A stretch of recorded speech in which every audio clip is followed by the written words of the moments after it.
বন্ধুরা, আজ শ্রী শ্রী ভগবদ্গীতার সপ্তম অধ্যায়ের পঞ্চম দিন আমি পড়ে শোনাচ্ছি, আপনারা শুনুন। শ্লোক: ন মাং দুষ্কৃত ন দুষ্কৃতি ন মোরা প্রপদন্তে নরাধমাং মায়া প্রহিত জ্ঞানাং আসুরং ভাবমাশ্রিতা।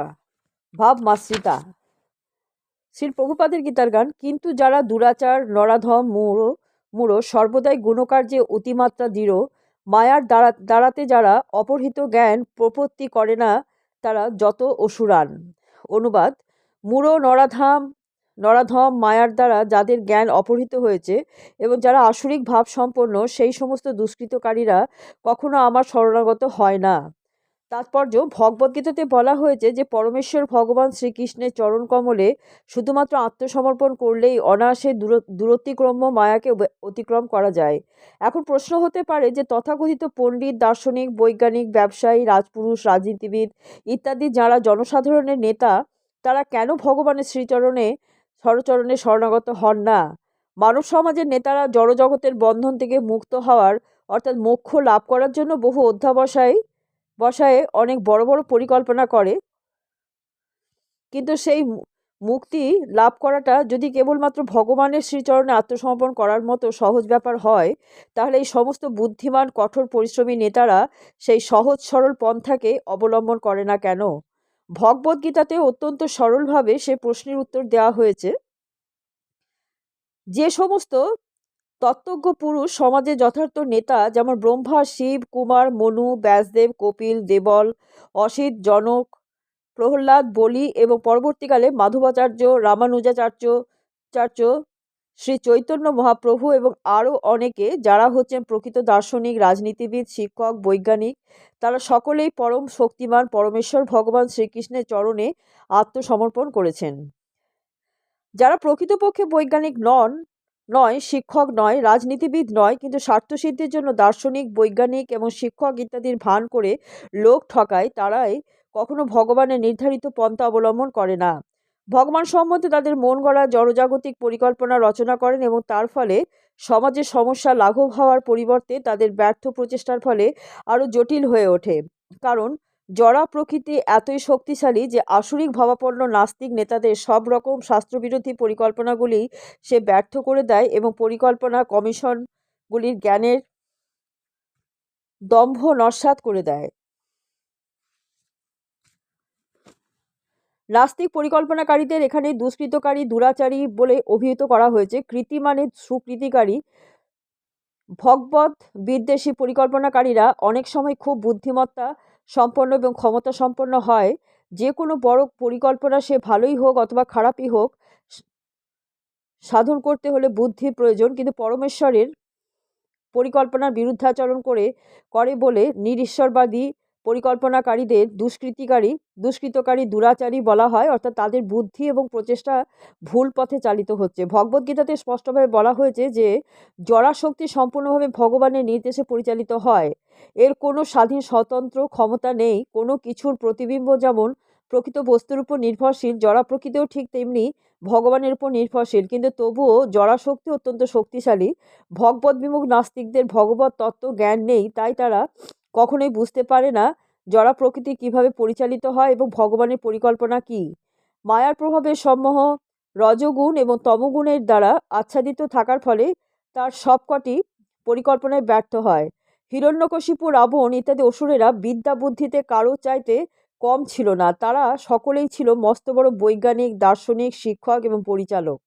কিন্তু ভগবানের ইচ্ছেই তাদের সেই সমস্ত বিরাট বিরাট পরিকল্পনা ধূলিসাৎ হয়ে যায়। এই সমস্ত দুরাচারীদের চারটি ভাগে ভাগ করা যায়, যথা মূঢ়, নরাধম, মায়া প্রহিত জ্ঞান এবং আসুরিক ভাবাপন্ন। মূঢ় হচ্ছে তারা যারা ভারবাহী পশুর মতো মূর্খ। তারা সব সময় তাদের নিজেদের কর্মফল নিজেরাই ভোগ করতে চায়, তাই তারা শ্রী ভগবানকে তাদের কর্ম উৎসর্গ করতে পারে না। গাধা হচ্ছে ভারবাহী পশুর শ্রেষ্ঠ উদাহরণ। এই পশুটি তার মনিবের জন্য কঠোর পরিশ্রম করতে পারে। এই বেচারি গাধা জানে না সে কার জন্য দিনরাত খেটে চলেছে। একটুখানি ঘাস খেয়ে উদরপূর্তি করে, মনিবের হাতে মার খাওয়ার আতঙ্কে একটুখানি ঘুমিয়ে ওঠে এবং গর্দভীর লাথি খেতে খেতে তার ক্ষুধার তৃপ্তি করে সে মনে করে যে সে খুব সুখেই আছে। এই গাধাগুলো মাঝে মাঝে কবিতা আবৃত্তি করে জীবন দর্শন আওড়ায়, কিন্তু তার রাসব নাদের ফলে সে অন্যদের কেবল জ্বালাতনই করে। মূঢ় কর্মীদের অবস্থাও ঠিক এই গাধারই মতো। তারা জানে না যে কার জন্য কর্ম করা উচিত। তারা জানে না যে কর্ম করার প্রকৃত উদ্দেশ্য হচ্ছে যজ্ঞ, অর্থাৎ ভগবানকে সন্তুষ্ট করাই হচ্ছে কর্ম করার যথার্থ উদ্দেশ্য।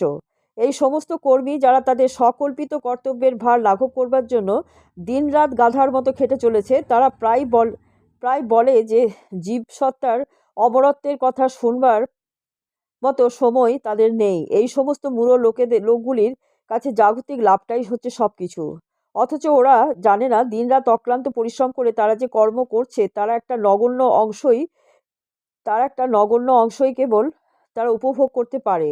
অনর্থক বিষয় লাভের জন্য তারা দিনরাত না ঘুমিয়ে গাধার মতো পরিশ্রম করে। মন্দাগ্নি আদি উদরপীড়ায় পীড়িত হয়ে একরকম অনাহারে থেকে তারা তাদের কল্পিত প্রভুর সেবায় রত থাকে। তাদের যথার্থ প্রভুকে না জেনে তারা মায়ার পরিচর্যা করে তাদের অমূল্য সময় নষ্ট করে। দুর্ভাগ্যবশত তারা কখনোই সমস্ত প্রভু পরমেশ্বর ভগবানের শরণাগত হয় না, অথবা সদ্গুরু শ্রীমুখ থেকে ভগবানের কথা শ্রবণ করে না।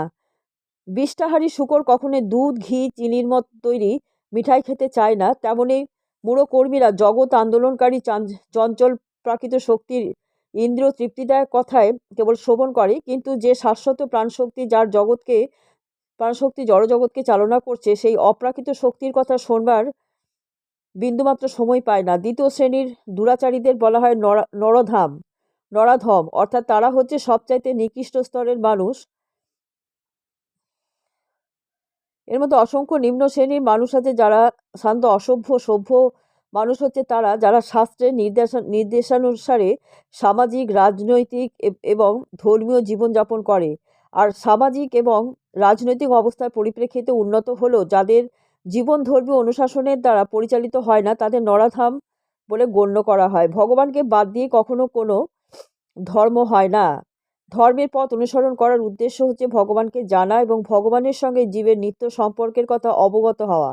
ভগবদ্গীতাতে পরমেশ্বর ভগবান শ্রীকৃষ্ণকে স্পষ্টভাবে ঘোষণা করেছেন যে তিনিই হচ্ছেন পরম সত্য, তিনিই হচ্ছেন পরম পুরুষ, তাঁর ঊর্ধ্বে আর কোনো ক্ষমতা নেই। সভ্য জীবনের উদ্দেশ্য হচ্ছে সর্বশক্তিমান পরমেশ্বর যিনি শ্রীকৃষ্ণ, তার সঙ্গে নিত্য সম্পর্কের লুপ্ত চেতনার পুনর্জাগরণ করা। মনুষ্য শরীর পাওয়া সত্ত্বেও যে এই সুযোগে সদ্ব্যবহার করে না, তাকে বলা হয় নরাধাম। শাস্ত্রের মাধ্যমে আমরা জানতে পারি যে শিশু যখন গর্ভে থাকে, সে তখন ভগবানের কাছে প্রতিজ্ঞা করে যে সেই অবস্থা থেকে মুক্ত হলেই সে ভগবানের সেবায় নিজেকে উৎসর্গ করবে। বিপদে পড়লে ভগবানকে প্রার্থনা জানানো জীবের স্বাভাবিক প্রবৃত্তি, কারণ ভগবানের সঙ্গে তার নিত্য সম্বন্ধ রয়েছে।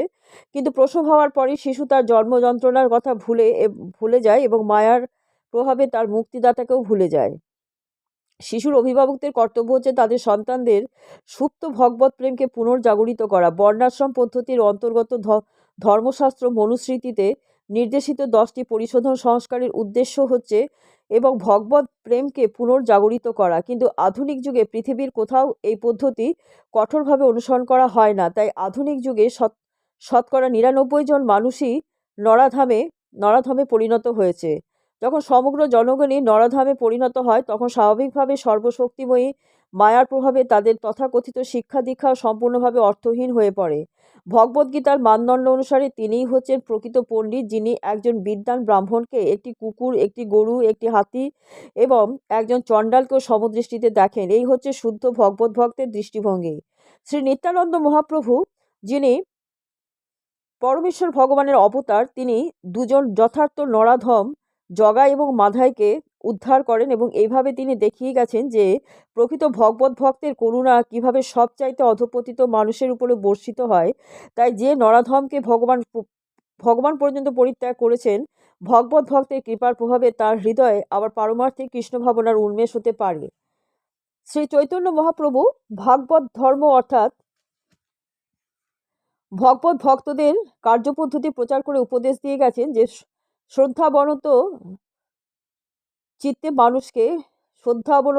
মানুষকে পরমেশ্বর ভগবানের বাণী শ্রবণ করতে হবে। ভগবানের দেওয়া এই উপদেশই হচ্ছে ভগবদ্গীতার সারমর্ম।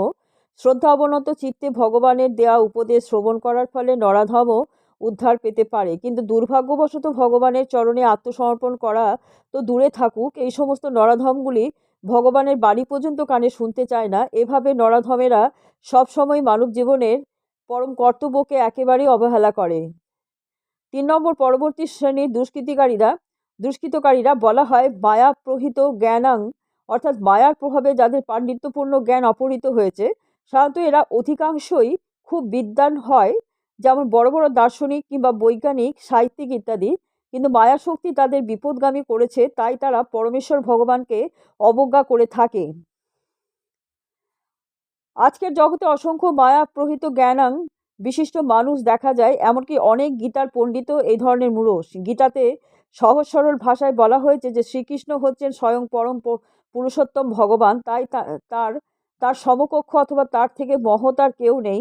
তাকে সমস্ত জীবের, এমনকি সমস্ত মানব সত্তার আদি পিতা ব্রহ্মারও পিতারূপে বর্ণনা করা হয়েছে।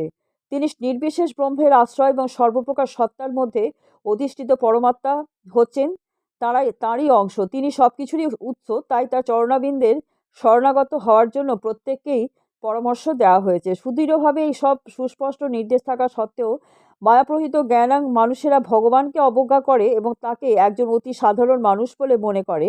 তারা জানে না এই দুর্লভ মনুষ্য শরীর ভগবানেরই নিত্য চিন্ময় শিব বিগ্রহের অনুকরণে রচিত হয়েছে। বন্ধুরা, আজকে এই পর্যন্ত। কালকে আপনাদের আবার পড়ে শোনাবো।